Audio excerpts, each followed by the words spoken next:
So to touch briefly on like courses and careers, my top tips for you, if this is something you're struggling with at the moment, my biggest encouragement is if you don't have it all figured out, that is okay.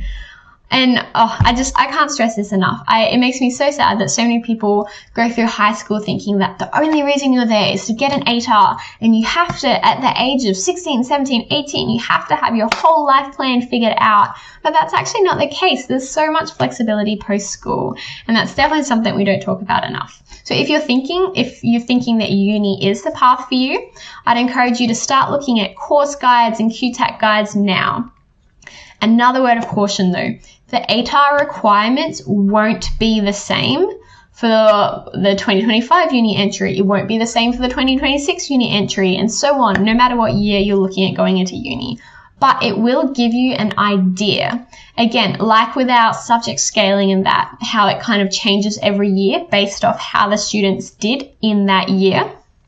It's similar with like the ATAR requirements for uni. It kind of depends like how competitive a course is each year, depending on what the ATAR requirement is. So for example, physiotherapy in Queensland is quite a competitive degree. So the ATAR to get into physiotherapy or veterinary science, for example, they're quite high ATAR requirements purely because they're so competitive. But again, if you don't quite make the requirement that you are aiming for, that's okay, and there is other pathways that you can definitely explore. But if you have a look at the old guides and everything, they still can give you an idea of what it might be. And again, what are you passionate about? Because you don't want to be going into a career that like you don't even care about, because that's not going to be enjoyable. It's not going to be rewarding. I know it might sound like stereotypical advice, but it's quite important to think about. And again, like we said earlier, your ATAR is not the be all and end all. There are other ways to get into courses.